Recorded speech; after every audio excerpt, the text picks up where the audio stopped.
decided to put together a party with a purpose, if you will. The purpose being really bringing our Minnesota community together to help each other with either business concerns or even make new friendships, have deeper conversations, and really just kind of get closer with the Minnesota business community. Sarah and I were having an informal conversation with Steve over happy hour, and he was talking about the direction he wanted to see Minnesota business leaders go, specifically being more creative and incorporating a bigger purpose. We had a habit of getting together for happy hours, discussing more than business, getting into life and philosophy and those things. And they thought, wouldn't it be a great idea to have a party where we did just that, inviting a whole bunch of people from the magazine and from the realms of business and even elsewhere. The focus of Minnesota Business Magazine is to inspire growing companies, inspiration for growing companies. So we don't address the large companies. They're usually not growing except through acquisition. So our focus is really the small and mid-sized businesses, and especially entrepreneurs, people that are growing fast. The people coming here tonight are actually a very, very select group. They're some of the brightest, most creative people that I know. And that was kind of the point, get in the big thinkers. And so I think it's important ever since the beginning of civilizations where you had a crossroads with trade, that's where the ideas merged and that's where people met each other. And from that, you get new ideas, new connections. And so we hope there'll be some synergy happening between the wine and hors d'oeuvres. We've invited a lot of different people who are either do-gooders in our community, who have small businesses, large businesses, work in HR or our CEOs, just people that we know would bring a lot to the table as far as being willing to help other people in the community. We intentionally invited Tecumseh Aiken. I was actually introduced to his work through United Theological Seminary. And then once Steve mentioned that he also knew Tecumseh, I mean, he just seemed like the perfect artist to be in this space. And so we were so blessed that the Butcher Block was generous enough to say, yes, let's turn this into an exhibit.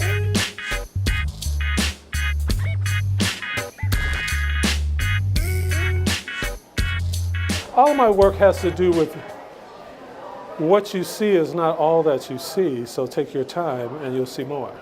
It's successful when art is used for any kind of venue to bring people together because it is the thing that even though it's just around you, brings the calm. Or with my pieces, they all look like they're these gatherings of thousands of people. So, you know, in essence, it's sort of maybe choreographs the opportunity to spread around and be in different places and don't have to know, but be willing to know. You know, I have two aspects that I work with, my own personal art and then public art. Public art, I have the fourth floor fireplace, which is a mosaic, excuse me, and the Chicago Lake Transit hub, I did the mosaics that go around there. Jeremiah project, where it's housing and it's for women who are going through transition to make their life better. I like doing things like that. I won the Guinness Book World Record for the most light brights ever used for a painting.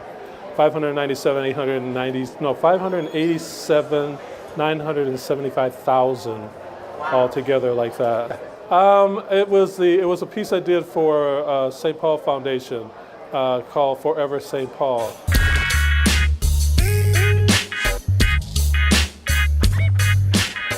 We see our magazine as a community magazine, where we reach out to different networks of people, whether it's by industry or by population or whatever.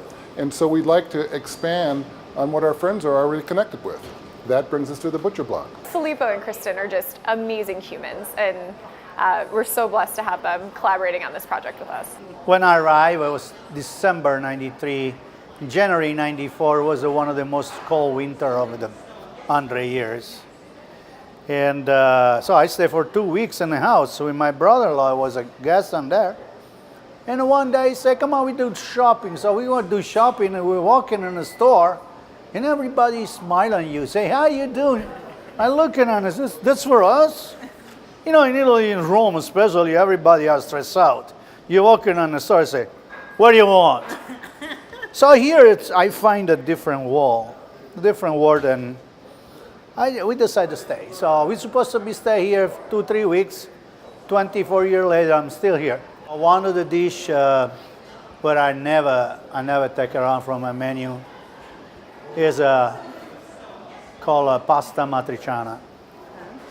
And last year in September, there was an earthquake in Italy, and this town is called Amatrice. It was almost destroyed. The dish was created in that town for this called Matriciana. And we did it here for all the month of September. Every single Matriciana we sell in a restaurant, we accumulated $3 and we send it.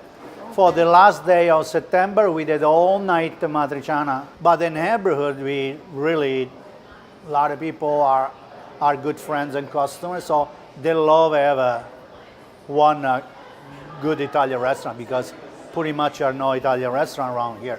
I picked this space because I came to this restaurant a few years ago, and having never been to Italy, felt that I was experiencing something very authentic and very different. And since then, I just started coming all the time, and the people who own this establishment and work here have become like family, and it's not just for me. That's how it is when you come eat here, and that's not even the important part. The food is unbelievable. I always get the calamari. The calamari is so fresh, it doesn't even taste like seafood, and don't order marinara with it or he'll get mad. But you don't need it. You just need a little salt and a little lemon, and oh, it just tastes like the fresh sea. They have a gorgonzola blueberry salad with arugula that's unbelievable. My favorite entree is when they have the scallops as a special. It comes with a cauliflower cream sauce that, I know, it's unbelievable. And any pasta you get. Oh my goodness. They have this short rib. It is to die for. And for people that have allergies, it's gluten and dairy free. My name is Leah Tomasetti. I am the Senior Marketing Specialist at CBA's MHM, and we are a CPA firm. We do financial services located in downtown Minneapolis. We do accounting, tax, audit, but then we also do some specialty services that we are really good at, which is things like estate planning, valuations, and ERISA audits.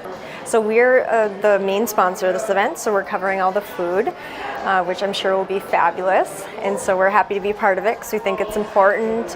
We like to have a little bit more substance to what we sponsor, and we think that this event will provide that. It's not just a plain social, it's offering a little bit more in-depth conversations and getting to know people at a deeper level. I'm about networking and making things connect all the time. So I don't want to, lose that edge. Some people say, "Oh, you get old." That's all. No, fine wine gets better. Yes, this is our inaugural party, our kickoff event. So we're hoping that this will grow. Everybody that we've invited, we've met through either the Minnesota Business Magazine or our experiences in the Minnesota business community. But we're hoping to expand it and continue partnering, maybe eventually with the magazine, with other sponsors, and getting more people involved because, again, this is really something that can benefit everybody.